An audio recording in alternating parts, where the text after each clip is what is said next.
Belajar Pancasila, beriman dan bertakwa pada Tuhan Yang Esa dan berakhlak mulia, berkebinekaan global, gotong royong mandiri, kreatif dan bernalar kritis.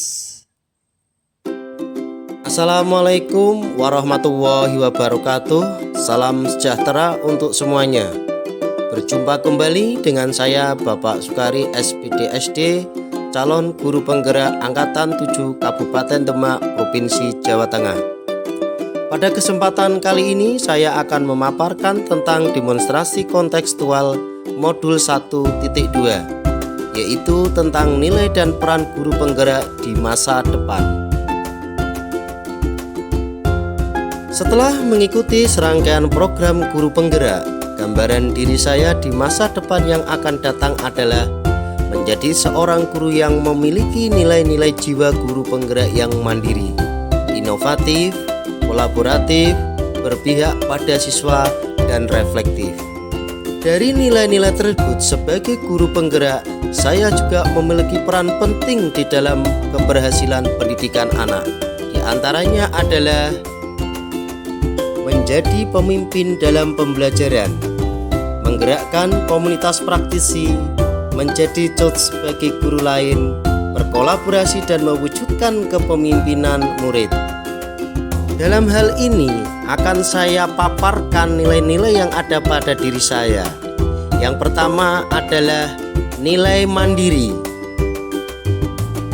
Sebagai guru penggerak yang mandiri, saya harus mampu memotivasi diri untuk melakukan perubahan baik untuk diri sendiri atau lingkungan. Dengan begitu, saya akan mengembangkan diri baik secara mandiri maupun tugas dari sekolah.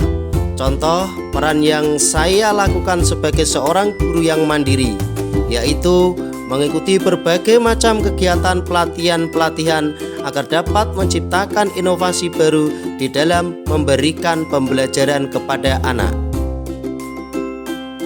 Adapun kegiatan yang saya ikuti untuk mengembangkan diri saya, yaitu mengikuti pelatihan-pelatihan dengan dibuktikan sertifikat yang saya miliki. Kemudian mengikuti pembelajaran yang selama ini saya jalani, yaitu pembelajaran calon guru penggerak.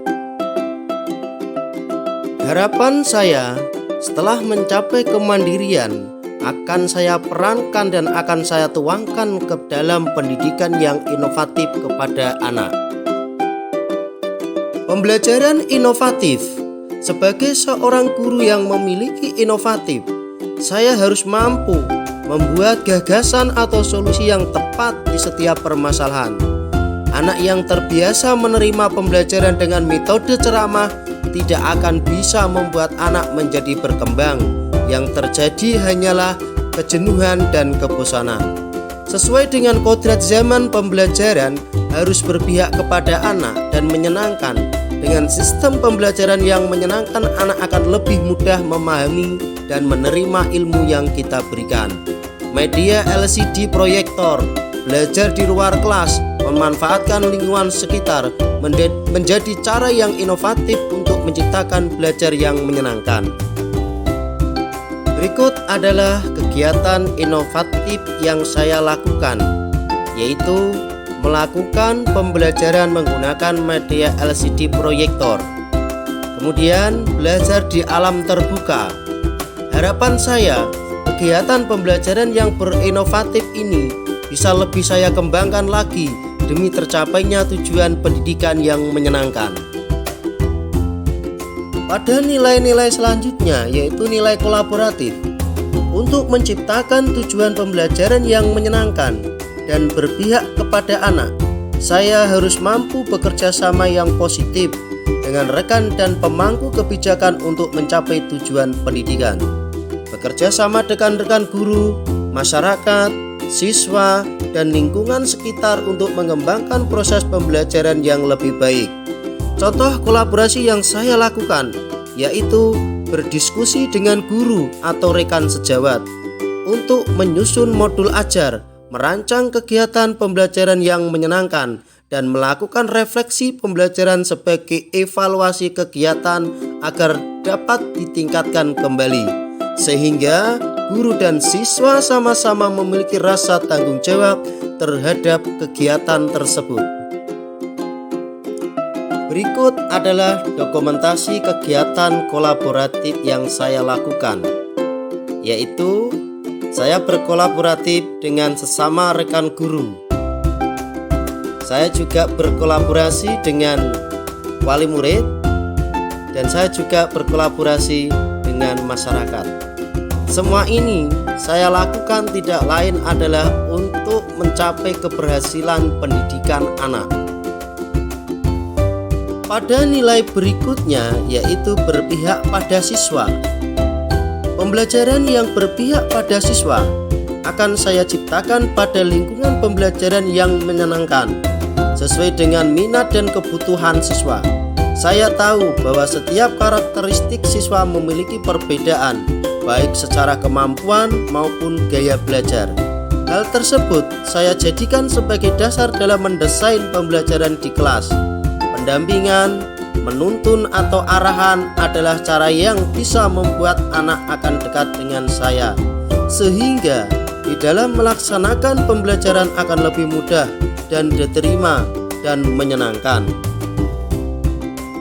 Berikut adalah kegiatan berpihak kepada anak yang saya lakukan. Saya mencoba belajar di alam bebas, yaitu dengan tema membuat poster. Anak terasa senang dan anak terasa mendapat inspirasi yang sangat luar biasa. Selain di alam, saya juga memanfaatkan lingkungan hutan mangrove yang ada di lingkungan sekolah. Anak bisa mengekspresikan, bisa menampilkan hasil yang ia dapatkan dari pembelajaran yang ada di alam terbuka. Pada nilai yang terakhir, yaitu reflektif. Sebagai seorang guru, saya memiliki nilai reflektif, yaitu saya mampu dan harus selalu melakukan evaluasi terhadap setiap kegiatan yang sudah dilaksanakan, mampu menerima masukan dan berpikir terbuka sehingga mengembangkan sikap positif dan menciptakan perubahan yang lebih baik. Saya harus mampu merefleksikan pengalaman baru yang terjadi di sekeliling dan menjadikan bahan perbaikan untuk kegiatan mendatang. Sebagai seorang guru, melakukan refleksi dari setiap pembelajaran yang saya lakukan, meminta tanggapan siswa dan teman sejawat dari pembelajaran yang sudah dilakukan sebagai bahan perbaikan dan pembelajaran berikutnya. Berikut adalah kegiatan refleksi dan penguatan yang saya lakukan. Melakukan evaluasi diri terhadap kegiatan atau proses yang telah dilaksanakan.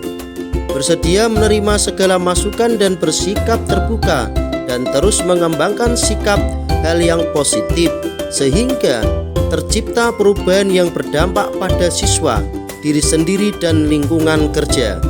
Guru penggerak yang reflektif tidak hanya berhenti sampai berefleksi, namun juga sampai melakukan aksi perbaikan yang bisa dilakukan.